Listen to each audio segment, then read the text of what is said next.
But welcome to our Vision Sunday 2024, and it's an exciting and important morning that we do each year where we kind of, reflect on just where we are as a church and where we're going, and sometimes introduce a new idea or ministry direction. And before we dive into today's text, a little as a way to look forward and to cast vision and talk about this year's theme of a lasting legacy. Let's first take a quick look back at 2023 and where we've been and kind of just celebrate all that God has done. So this year in 2023, we celebrated 60 years as a church and 6 decades of serving our community. And we celebrated 60 years by having the biggest year ever in the history of the church. And as has been the case every year since 2018, we experienced record growth and amount of people reached this year. So here's just kind of why not? Praise God. Here's just a graph picture of kind of the consistent growth of the church over the last 10 plus years. And so in January of this year, just last month, was the first time ever in the history of the church that we averaged over 250 people in a month. And that's why we're asking, as you're doing, more people to come to the 9 a.m. because we're out of room almost at the 11 o'clock. And this is one of the ways we can continue to grow in our 9 a.m. service. So, in the last 10 years, we've grown from 48 to 258 in Sunday worship, just in the averages. So more than 5 times the amount of people. And our facility is being used, not quite 24/7, but close to it. And over 500 different people come through our building each week. And about half of those are non-church people who come through outreaches such as youth, our Good Food program, recovery and support groups, and more. And a lot of our growth, excitingly, is in the next generation. And so this year, this kind of stat just blows my mind, but this year we've had more preteens and high school students attend those ministry nights than the past 7 years combined in 2023. That's the kind of growth we've experienced with the high school preteen students. Then we regularly have over 40 kids on Sundays, and often many more, sometimes up to 60, 70 kids on a Sunday. And, there was a day not too long ago, some of you were here for it, when the only kids in the church were the pastor's kids, were really our kids, me and Hannah. And so we also exceeded 300 people on a Sunday for the first time ever this fall on October 15th, which just gave us an indication we can do that. We survived it. And for our fall outreach. And we had over 450 people attend our Christmas Eve service, which really kind of blew us away, but just kind of showed us what potentially our reach is in the community right now. And that was almost exactly double just the previous year before that. So reached about 2 times as many people on that day and night. So in summary, each week, we have about 10 times as many people coming through our building each week than we did just 5 years ago. So it's a bit of an understatement, of course, to say that we're just in an extraordinary and exciting season as a church. So if you were here last year, I did a little bit of a similar summary about 2022, and I ended it by saying, as I'll also say now, so what? Now, of course, it all matters, and those are all good signs, and they're encouraging because they represent real people and change lives, and it's all about people. But you and me are going to stand before God someday, and I don't think He's going to ask about how successful our church was, how many people we had come to events or programs. It will be about, did you fulfill the Great Commission of making disciples? So let's turn our attention to 2024 and the present challenge of making disciples. And if you're able, would you stand with me as we read God's word this morning? And it comes from Matthew chapter 28. So if you have a Bible, I encourage you to bring one. If you don't, there's Bibles at the table in the back that you can either use on Sunday or just keep and take home with you and bring back on another Sunday. But Matthew chapter 28, verses 16 through 20 be a familiar passage for many, but this is Jesus speaking post-resurrection, so after he's already been resurrected. It says, "Then the 11 disciples went to Galilee, to the mountain where Jesus had told them to go. And when they saw him, they worshipped him, but some doubted. Then Jesus came to them and said, 'All authority in heaven and on earth has been given to me. Therefore go and make disciples of all nations, baptizing them in the name of the Father and of the Son and of the Holy Spirit, and teaching them to obey everything I have commanded you. And surely I am with you always to the very end of the age.'" This is the word of the Lord, and if you believe it, say, "Thanks be to God." You may be seated. So I'm going to do a little teaching and unpacking of this text, and then we'll talk about how we're attempting to live it out as a church going forward. And I'll put this kind of visual breakdown up first of the text so that you can follow along. I suggest you kind of sketch it out in terms of the heading and subheading and kind of see the flow of it a little bit, and then you can kind of add notes underneath. And I'll try not to make this too technical, but I want you to understand what the text is communicating. And so I did a bit of a deep dive into the text and into the original language, the Greek of the text, and what it communicates. And the grammatical construction of this text in the Greek indicates that the main or featured verb in this text, mathusate, is make disciples. That's clearly the main point or idea. And it's in what's called the imperative mood, which means it's a command, right? It's not optional. It's not negotiable. It's a requirement for all followers of Jesus. Make disciples, each and every one of you, is what it's saying.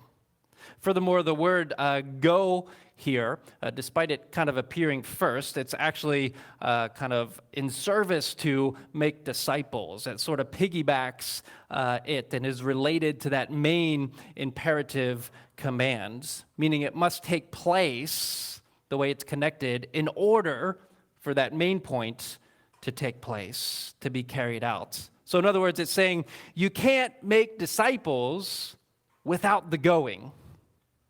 In order to make disciples, you must do something, which is go. There is no disciple making without going. And in the context of Jesus talking to his disciples here, what this really just means is quit staring at me, is what Jesus is saying. He's like, I'm about to ascend into heaven. Don't worry, I'm going to send my spirits. I'm with you always. But it's time to go and get to work. And then two, what's called participles of command follow these commands to go and make. And they're what's called participles of means, which means, no pun intended, which means that these are the means by which disciples are made.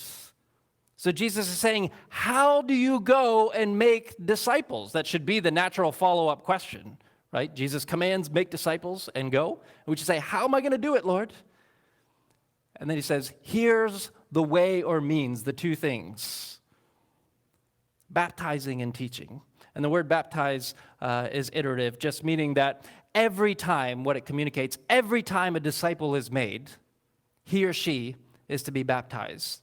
And that process is just supposed to be repeated over and over again. Every time a disciple is made, they are baptized. It's not a choice. It's not optional. Baptism cannot be separated from making disciples.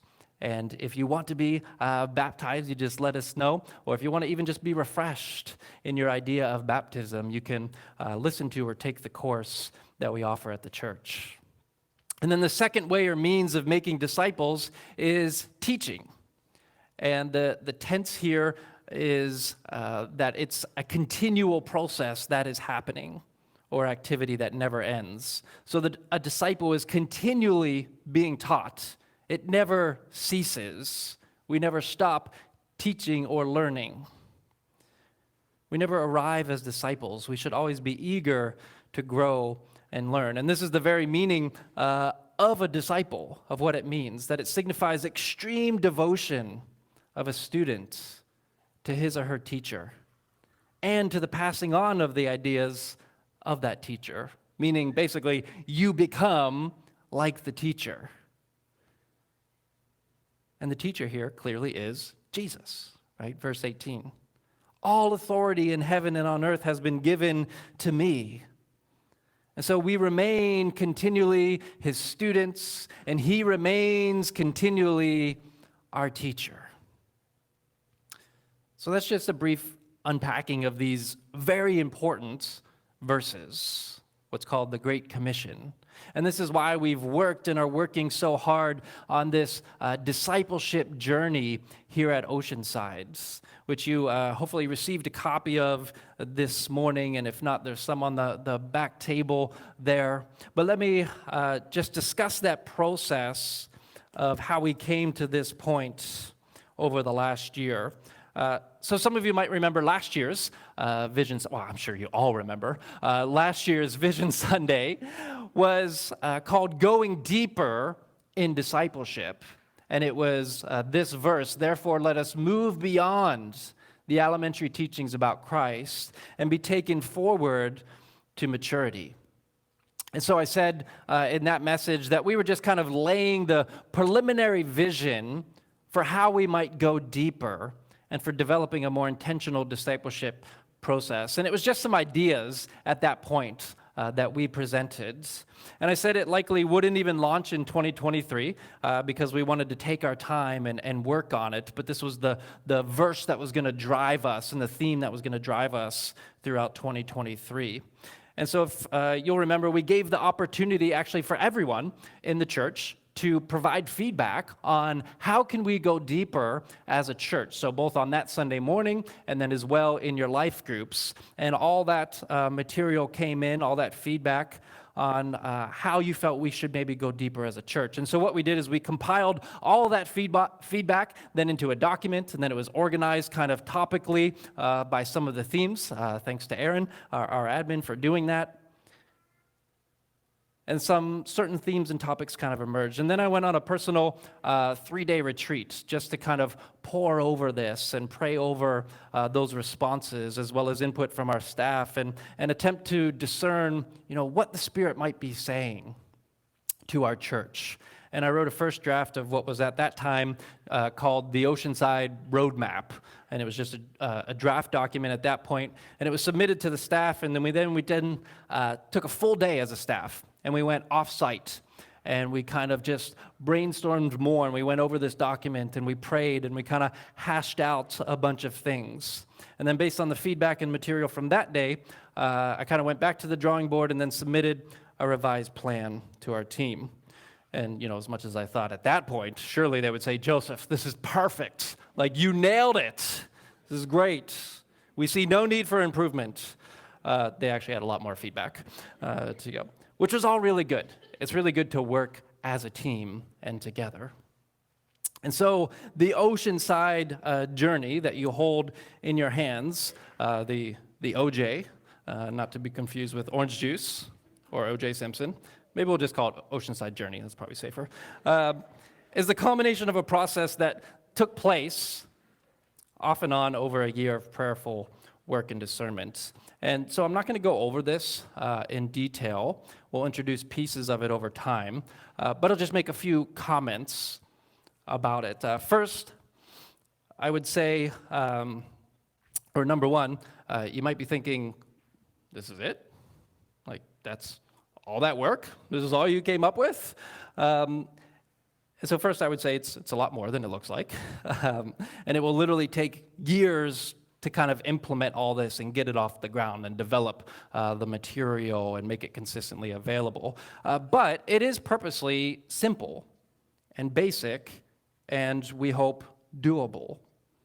And if you're in a job or career where you create materials or write stuff or whatever it might be, it's harder and it takes more work to simplify something than to make it long and complicated.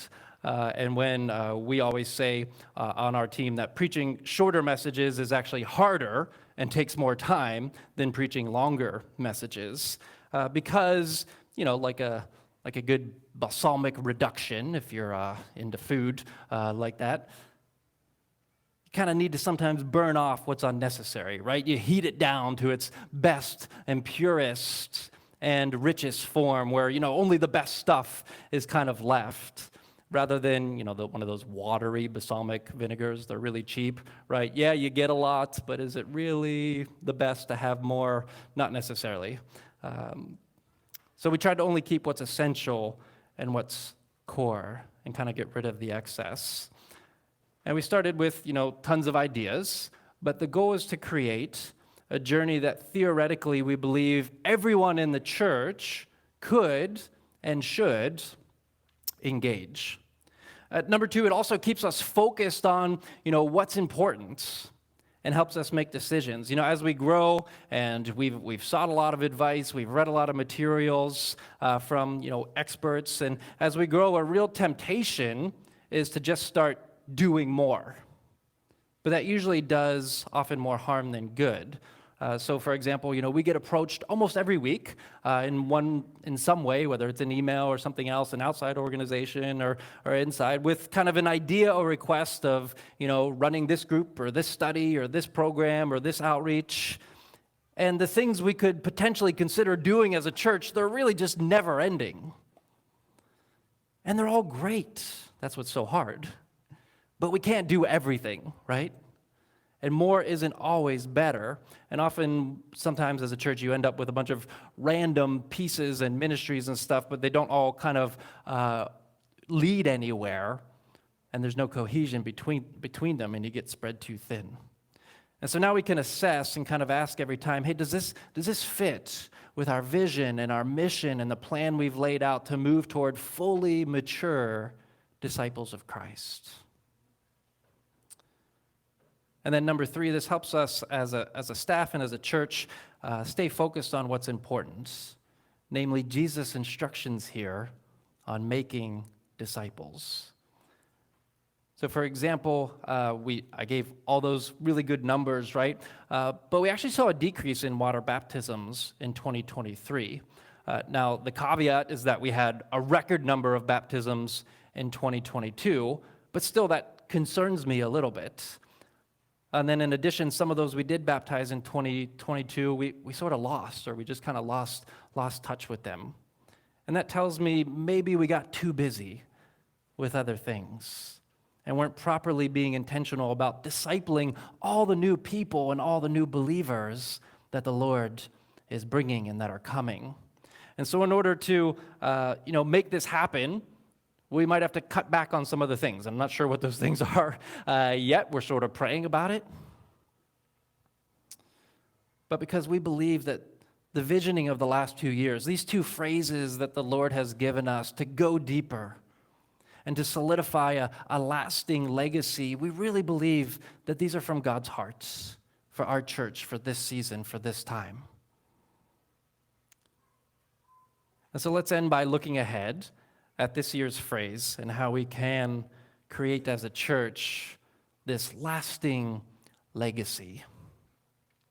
So we'll discuss more of all of this at our AGM in April and in the coming weeks, and we'll let you know about membership and how that works if you're interested, and we have the course coming up. But when we laid out our faith goals as a team from the years 2021 to 2025, we felt the Lord give us a key phrase for each year, and the one for 2024 that we came up with back then was that this would be the year that we would solidify a lasting legacy.